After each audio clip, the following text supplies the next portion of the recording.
La Biblia menciona el arrepentimiento en varias ocasiones y de diversas maneras. En la gran mayoría se trata de un arrepentimiento genuino que implica cambiar de manera de vivir. Por ejemplo, el arrepentimiento es necesario para recibir el perdón de Dios. Asimismo, necesitamos arrepentirnos para ser salvos. La palabra de Dios también habla de arrepentimiento falso, es decir, algo que se dice o se hace en palabras o acciones, pero no de corazón. Puede ser un acto de hipocresía, como el caso de los fariseos. También puede ser un acto de simulación, como es el caso de Judas. El arrepentimiento es algo que viene de nuestro interior y eso se refleja en nuestras acciones. Es un cambio de actitud y de manera de vivir. Cuando nos arrepentimos, dejamos nuestro pecado y seguimos a Cristo. El arrepentimiento es un don de Dios, es un fruto del Espíritu. En la palabra de Dios podemos encontrar a hombres y a mujeres que se arrepintieron de sus pecados y fueron restaurados. La restauración es un concepto bíblico que se refiere a la idea de que Dios va a traer de vuelta todas las cosas a su estado original. La restauración es un tema que se puede mencionar en estudios bíblicos, lo podemos mencionar a través de reflexiones, lo podemos mencionar en la iglesia, en momentos de oración. ¿Cuántas veces hemos orado, Señor, restáurame? ¿Cuántas veces se nos ha compartido que Dios restaure tu vida, deja que Él te restaure? La restauración es algo que Dios hará cuando venga otra vez. Su reino perfecto se establecerá sobre la tierra y todas las cosas serán restauradas a como eran originalmente. Eso significa que habrá paz, justicia, amor. La restauración, como te decía, se puede ver en la forma en que Dios restaura a las personas individualmente. A través del sacrificio de Jesús, Dios nos ha dado la oportunidad de tener una relación restaurada con Él. También nos ha dado el poder de dejar nuestras vidas de pecado y seguir viviendo de acuerdo a su voluntad. Como te decía, en la Biblia vemos a muchas personas que fueron restauradas por Dios. Hoy no te quiero hablar de la restauración. Hoy no te quiero hablar del arrepentimiento. Hoy te quiero hablar del pecado. Consecuencias del pecado.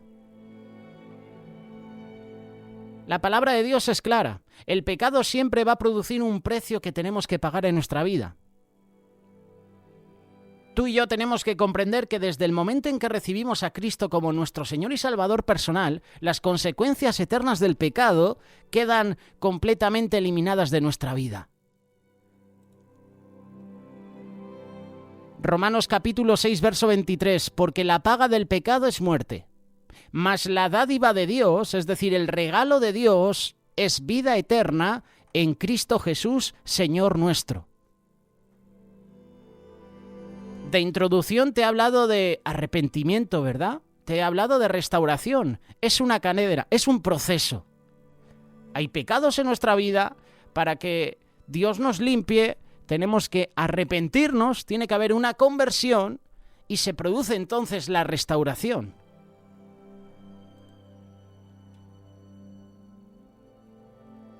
Mientras vivamos en este mundo, seguiremos sufriendo las consecuencias del pecado en nuestra vida. Nosotros podemos pecar, pero si confesamos nuestros pecados al Señor de una manera genuina, hay un arrepentimiento genuino, sincero, de verdad, la sangre de Jesús nos limpia de todo pecado. El problema viene cuando practicamos el pecado, es decir, cuando vivimos en pecado y no tenemos un verdadero arrepentimiento. La palabra de Dios nos declara que nuestro pecado y nuestro corazón no arrepentido traerá a nuestra vida consecuencias duras. El pecado trae culpabilidad a nuestra vida. Ese sentimiento de culpabilidad viene porque sabemos que estamos obrando en contra de la palabra de Dios y en contra de su voluntad. Y eso produce en nuestro interior un malestar continuo producido por el temor a la disciplina, al castigo, por el temor de que nuestro pecado salga a la luz. Esto es lo que trae el pecado a nuestra vida, trae culpabilidad. Ese sentimiento de culpabilidad nos hace poco a poco alejarnos de Dios. Hace que te alejes de tu propia familia, de la iglesia, de los hermanos en Cristo. El pecado nos corrompe. El pecado te lleva a ti y me lleva a mí a una decadencia espiritual y moral. Cuando vivimos en pecado comienza en nuestra vida una decadencia espiritual y nos volvemos cristianos fríos espiritualmente. Este enfriamiento espiritual se convierte en una puerta vacía para otros pecados en nuestra vida que poco a poco nos van corrompiendo y nos llevan a una vida peor que la de un inconverso. El cristiano que vive en pecado va poco a poco hundiéndose en una vida de mundanalidad, de carnalidad, de vicios, de adulterios, de fornicaciones. Todo esto debido a su enfriamiento, todo esto debido a su insensibilidad espiritual. El pecado nos corrompe y vemos hoy en día cómo nuestra sociedad está corrompida. Cada vez hay más leyes que van en contra de los principios de Dios. La familia cada día está siendo atacada. Todos los días. Y lo creas o no, la iglesia también. Y lo creas o no, la iglesia está siendo partícipe de este mundo porque está permitiendo que el pecado entre en las iglesias. Hay iglesias permisivas. Hay iglesias que por no perder miembros permiten pecados, permiten que matrimonios, permiten que individuos sigan cometiendo pecado. El cristiano, la iglesia que vive en pecado, poco a poco se va a hundir en esa vida de carnalidad, de vicios. Hay un enfriamiento espiritual. De hecho, Jesús exhorta a las iglesias en Apocalipsis y a una de ellas la dice que ha perdido el primer amor. A otra de ellas le dice que es una iglesia tibia. O eres frío o eres caliente. Dice la palabra que Dios vomitará los tibios de su boca. El pecado nos corrompe. El pecado trae daño, trae dolor a nuestra vida. Tenemos que darnos cuenta del daño que nuestro pecado le está causando a nuestra propia vida y seguramente también a nuestra familia. Dios es nuestro Padre Celestial y su palabra nos declara que Él nos va a disciplinar y nos va a castigar por nuestro pecado. El pecado no solamente te daña espiritualmente, te daña físicamente. Nuestro pecado entristece el corazón de Dios. Eso es lo que menos pensamos cuando estamos viviendo enredados en el pecado. No nos damos cuenta que estamos entristeciendo el corazón de Dios. Cuando reconocemos que nuestro pecado está entristeciendo al Señor, esto tiene que producir dolor y tristeza en nuestro interior. Y ese dolor y esa tristeza nos debe llevar al verdadero arrepentimiento. Nos debe llevar a una verdadera conversión. Y cuando hay una verdadera conversión, hay un verdadero arrepentimiento, viene una restauración de parte de Dios. ¿Qué es lo que te estaba compartiendo al inicio de esta reflexión?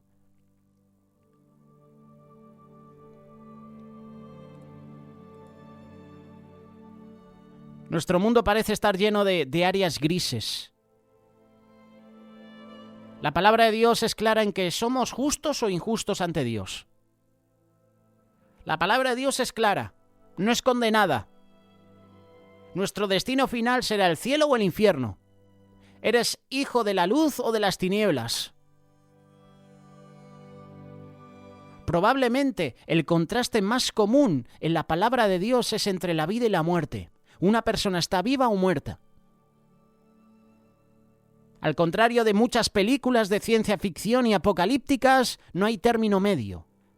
Es lo mismo para nuestra condición espiritual. O estamos muertos en nuestros delitos y pecados, o estamos vivos junto con Cristo. Y esto es importante. Esto es importante porque la paga del pecado es la muerte. Es lo que dice Pablo en la carta de Romanos, capítulo 6, verso 23, porque la paga del pecado es muerte, mas la dádiva de Dios es vida eterna en Cristo Jesús, Señor nuestro.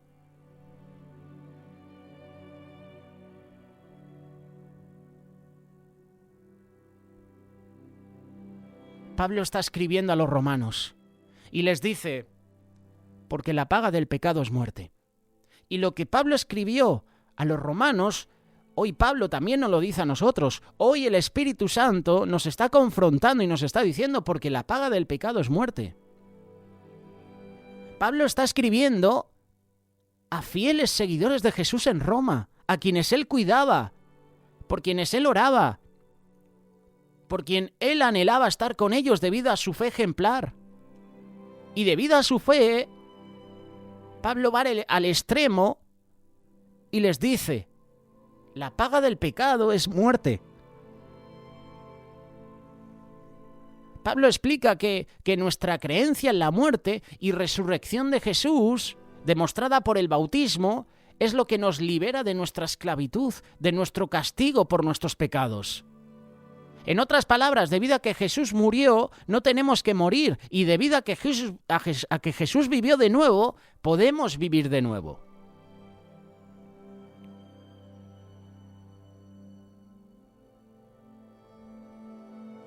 Esto nos lleva a Romanos capítulo 6, verso 23.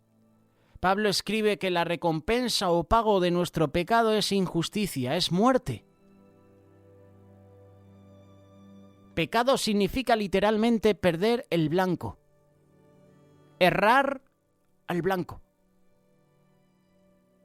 Entonces, cualquier consecuencia que surja con no cumplir es merecida y apropiada.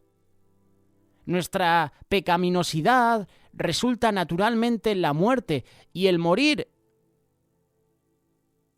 va abarcando 3 áreas: emocional, física y espiritual.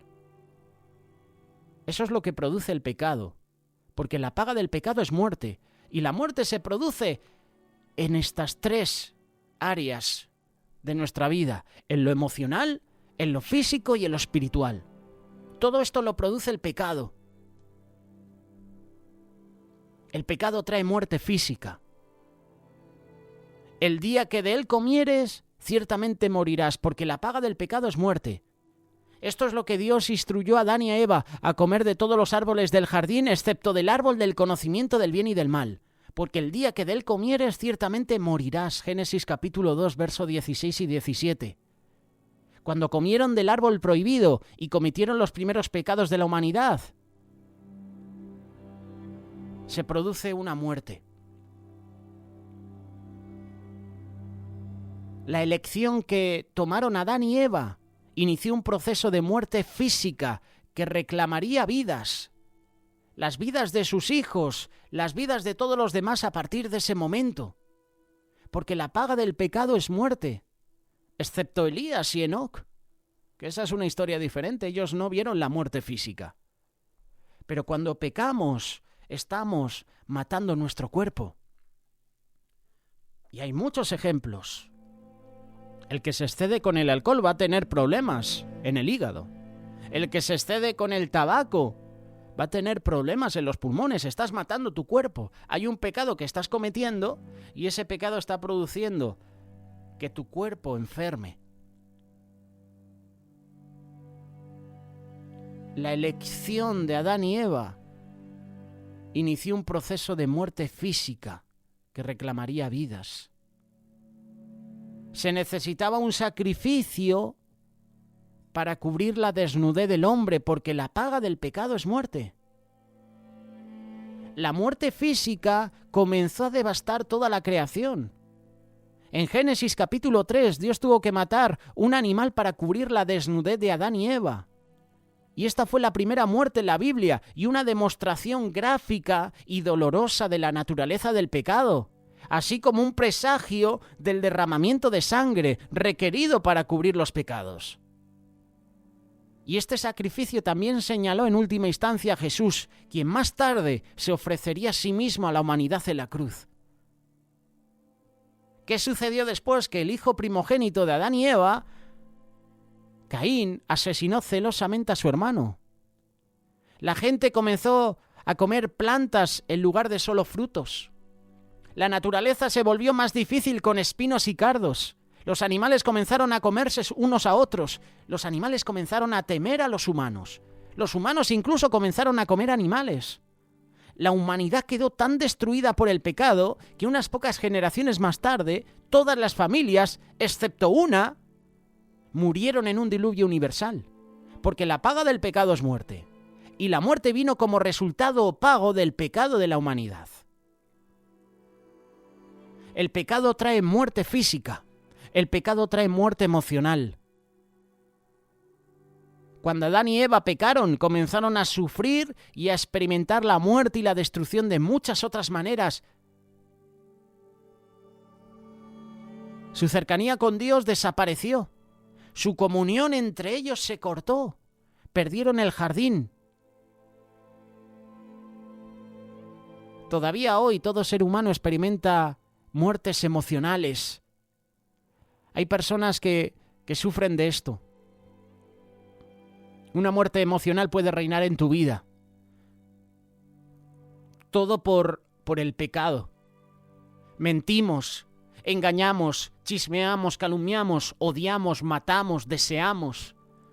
Actuamos inmoralmente, pensamos con orgullo, vivimos en idolatría contra Dios, lo cual divide, destruye áreas de nuestra alma. El final del camino del pecado es la muerte. Porque la paga del pecado es muerte. Aparte de Dios, incluso el dolor que sentimos por nuestro pecado conduce a la muerte, porque la paga del pecado es muerte. El pecado puede compararse con un virus infeccioso que afecta a nuestra personalidad, pensamientos, motivos, sentimientos.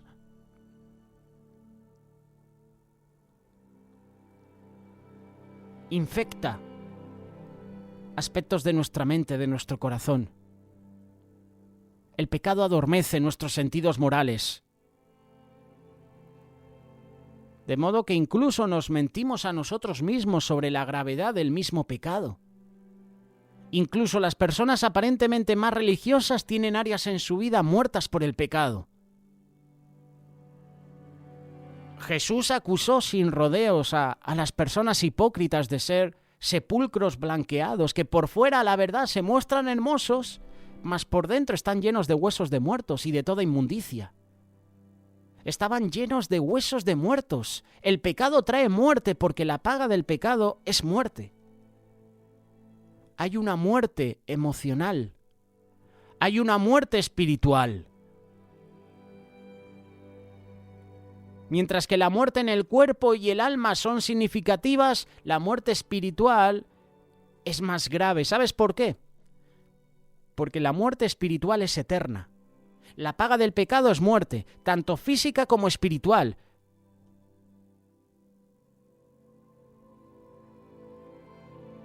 Apocalipsis capítulo 21, verso 8 dice: pero los cobardes e incrédulos, los abominables y homicidas, los fornicarios y hechiceros, los idólatras y todos los mentirosos tendrán su parte en el lago que arde con fuego y azufre, que es la muerte segunda.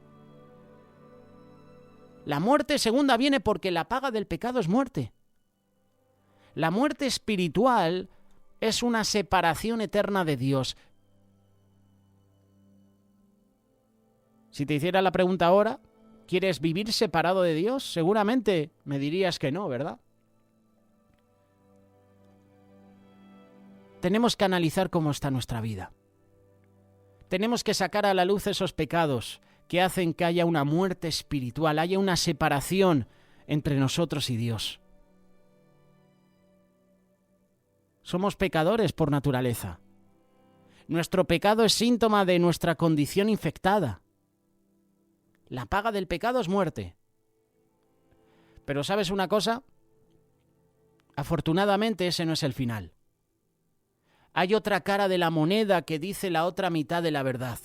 Existe una vacuna que puede erradicar el contagio y darnos vida eterna. Pablo predica porque la paga del pecado es muerte, pero también nos dice, no nos vamos a quedar solo con la primera parte. Nos quedamos también con la segunda. Mas la dádiva de Dios, el regalo de Dios es vida eterna en Cristo Jesús. Esa es la mejor noticia que nos podrían dar y es la única esperanza que tenemos para escapar de las consecuencias de nuestro pecado. Mas la dádiva de Dios es vida eterna en Cristo Jesús. Es decir, aceptar a Cristo Jesús en nuestra vida restaura nuestra vida con Dios. Nos restaura al completo, como te compartí al principio.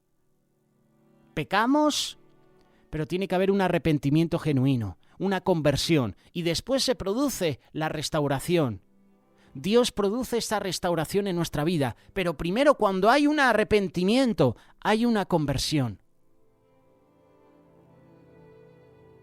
Es lo que tenemos que hacer tú y yo ahora. Convertirnos de nuestros pecados.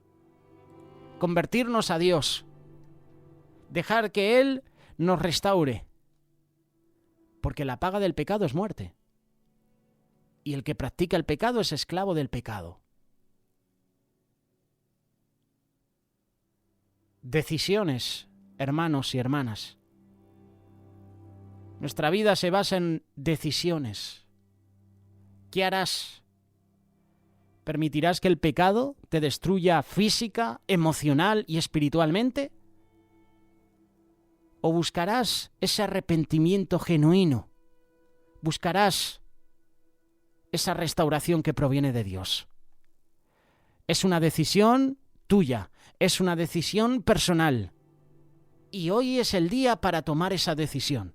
Hoy es el día de volvernos a Dios. Hoy es el día de ponernos a cuentas con Dios y decir, Señor, restáurame. Señor, soy pecador, me arrepiento de mi pecado, te necesito. Hoy es el día, hermanos. Ahora puedes tener ese momento. Búscalo. Búscale a Él.